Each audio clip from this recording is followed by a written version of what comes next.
Welcome, everyone, to this deep dive. Today, we're taking a look back, way back, actually, into some, well, really profound ancient Eastern philosophies. Yeah, and we're going to be exploring some big questions, aren't we? Yeah, Stuff about, human suffering and how balance fits into the picture of reality. exactly. We'll be drawing on wisdom from traditions like Taoism, Buddhism, Vedanta, based on the material you've shared with us. Right.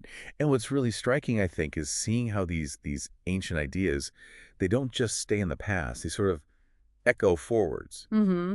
And they connect really powerfully with some modern thinking, too, like the work of Dr. DeMartini that's in the sources.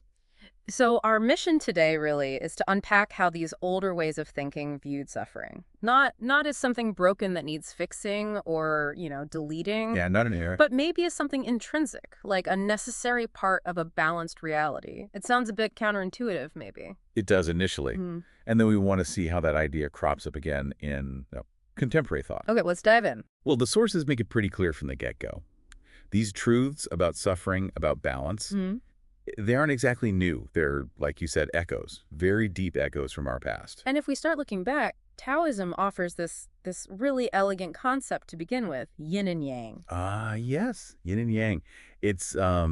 It's such a core idea. And what's key is that they're not really seen as fighting each other, like good versus evil. Right, not opposites at war. No, exactly. They're complementary, like light and shadow, creation and destruction, expansion and contraction. They're totally intertwined. One actually gives rise to the other. It's this constant flowing, harmonious dance. Okay, so if you apply that idea to something like suffering, which feels pretty negative usually. Then suffering, in this Taoist view, becomes the yin to joy's yang. It's, Yeah. it's part of the deal, you could say, part of the cosmic design. So it's not a mistake in the system. Not at all. And actually, the resistance to suffering, trying to push it away, that's seen as resisting the natural flow of the universe, like trying to have only day and no night. It just doesn't work that way. That really shifts the perspective, doesn't it? It suggests the real problem might be the fighting against it, not the thing itself. Okay, so moving on a bit. Buddhism brings in this concept of dukkha, The dukkha. which often gets translated as suffering, but the source material suggests it's maybe broader than that. Yeah, suffering is the common shorthand, but it misses some nuance. Dissatisfaction or maybe disease is probably closer. Hmm. It points to this pervasive sense of things just not being quite right, this unease we feel with reality as we usually see it. Okay. And the really critical point in Buddhism is where dukkha comes from. It's not, according to this view, directly from the external event, the loss, the pain itself. It's internal then, something we do. Exactly. It's said to arise mainly from attachment, from clinging to things that by their very nature change and don't last. That's called anicca, impermanence. Okay. And also from this illusion that we have this separate, solid, unchanging self. That's anatta. Right, so let me see if I get this. It's not the fact that, say, a good feeling ends that causes the deep suffering, the dukkha. It's my desperate attempt to hold on to it, or my belief that I shouldn't have to experience the unpleasant thing. That's a great way to put it. Yes.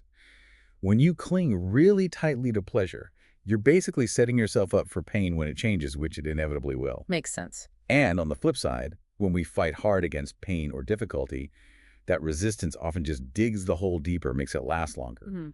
The Four Noble Truths, which are mentioned in the sources, they're essentially presented as this roadmap, Yeah. for understanding dukkha, seeing where it comes from, and finding a way out, which involves seeing and accepting the balanced, changing reality of how things actually are, impermanence and all. It feels like both Taoism and Buddhism, though different, are kind of pointing towards accepting this dual nature of things, or at least the constant change. That acceptance piece is huge.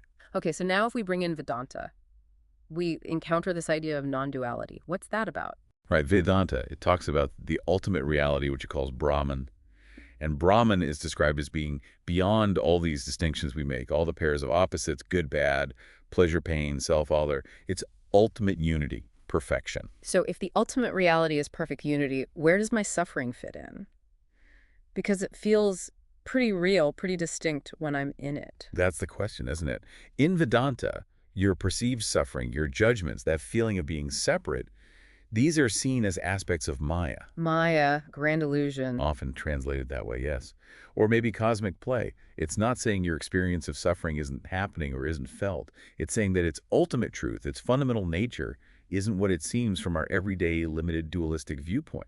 So it's like a layer of reality we perceive, but not the bedrock truth underneath. Something like that, yes. Yeah. And the path to moving beyond suffering in Vedanta isn't about trying to eliminate the bad bits of Maya. It's about realizing your own inherent oneness with everything, with Brahman. How does that help with suffering? Because when you start to glimpse that unity, you begin to see the divine perfection, the wholeness shining through everything, even the experiences you previously labeled as bad or suffering.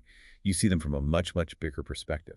Wow. Okay, so across these different traditions, Taoism, Buddhism, Vedanta, even with different terms and slightly different angles, there's this really strong common theme emerging. What's that for you? That suffering isn't some fundamental flaw in the universe or in us. It's part of the fabric of reality itself. And the path isn't elimination, but maybe integration, seeing it differently. I think that's it, exactly. It's about perspective, about understanding its place in the larger balance.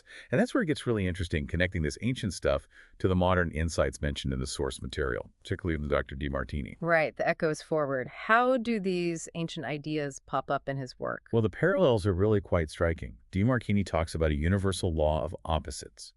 He posits that any event, any experience, inherently has both positive and negative aspects, sort of equal and opposite charges. Okay. That sounds an awful lot like a modern take on yin and yang, doesn't it? That same principle of built-in complementary forces in everything. Yeah, I can definitely see that connection. That's quite direct. What about the Buddhist idea? That dukkha comes from clinging, from seeing only one side. Well, look at DeMartini's method. He advocates consciously looking for the equal and opposite benefit or drawback in every situation. So instead of getting stuck on just the good or just the bad. Exactly. Instead of unconsciously clinging to one side and resisting the other, which is what Buddhism says causes dukkha, you're actively training yourself to see that both sides exist simultaneously, right there in the event itself. You're working to dissolve that one-sided view that fuels the dissatisfaction. So it becomes a practical technique for breaking that attachment to just one perspective. Precisely. And then there's the link to Vedanta's non-duality. How does that fit? DeMartini puts a lot of emphasis on dissolving the emotional charge we attach to things, the strong likes and dislikes, the judgments of this is good, that is bad. The goal is to reach a state he often calls unconditional love, or a kind of neutral observation point. And that sounds very much like moving towards the Vedantic realization of unity, doesn't it? A place where the labels of good and bad start to merge because you're seeing beyond that illusion of separation into the unified whole. It really does seem like both the ancient paths and these modern frameworks are pointing in the same direction. They're telling us that the way to find deeper understanding, maybe even peace, isn't about winning a battle against suffering or negativity. No. It's not about eliminating half of reality. It raises this fundamental question, doesn't it? Which is? Maybe it's about embracing both sides fully. It's about consciously, diligently looking for the balance that's already there. Understanding, or at least trusting, that every challenge, however tough it feels, contains an equal blessing, an opposite opportunity, if we just look for it. That every shadow actually helps reveal the light. In a way, yes. Seeing the whole picture. That shift in perspective feels potentially huge. And the source material actually gives a very simple, practical exercise to help us start feeling this, right? This balanced breath. Yes, exactly. It's a mindful practice. It's designed to give you a direct, felt sense of this duality and balance we've been talking about. Okay, so how would you or someone listening actually do it? All right. First step is to identify a situation in your own life right now where you feel both strong positive and strong negative aspects at the same time. Okay. It could be anything, really. I love my job, but I hate the commute. Or I'm really excited about starting this project, but I'm also pretty nervous about it. Something specific where you feel that pull in two directions. Got it. I think I have one. Okay, great. So when you have a quiet moment, you close your eyes, turn your attention inward. And this is the breath of balance part. As you breathe in, you consciously acknowledge the positive side of that situation. Really let yourself feel its energy, its presence. Then, as you breathe out, you consciously acknowledge the negative side. Feel its presence too. And the key is just allowing it to be there. No judgment, no trying to push it away or fix it. Just acknowledge it on the out-breath. So just to be clear, it's not like breathing in the good and trying to breathe out the bad. No, absolutely not. That would be reinforcing the resistance. It's breathing with the reality that both are present in this moment, in this situation. You just continue that cycle for a few minutes. Inhale, acknowledge the positive aspect, Exhale. acknowledge the negative aspect. And with each breath cycle. You can gently remind yourself, Yeah. both exist. Both are part of this whole situation. And what's supposed to happen? What should you notice? Well, the idea is to just notice if anything shifts. Mm. Often by consciously holding both sides in your awareness, without fighting one, you start to train your mind out of that automatic resistance. You begin to see the situation a bit more Yeah. holistically. And quite often, people find that the really strong emotional charge tied to the negative side starts to soften a little. It doesn't necessarily vanish, but its grip might lessen as you integrate it into this bigger, more balanced picture you're holding in your mind. That sounds, Sassy. yeah, profoundly simple, but potentially really effective, like a way to actually embody these big ideas we've been discussing. Grounding them in your own experience. Exactly. It moves it from just theory into something you can actually feel and work with. Okay, so looking back on our whole deep dive today, Hmm. we've covered quite a bit of ground.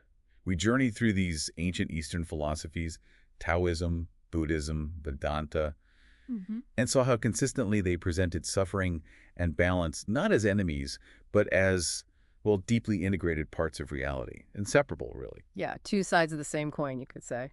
And we've seen how these incredibly old insights still echo today, resonating with modern perspectives, and even offering practical tools for how we perceive and handle the dualities in our own lives. Right. It seems the real power, the transformation, doesn't come from trying to, cut off or destroy one side of that coin, No, that seems impossible, ultimately. but from embracing both. From actively looking for the balance and maybe starting to glimpse the unity, the perfection that might exist even within things we find really challenging. Yeah.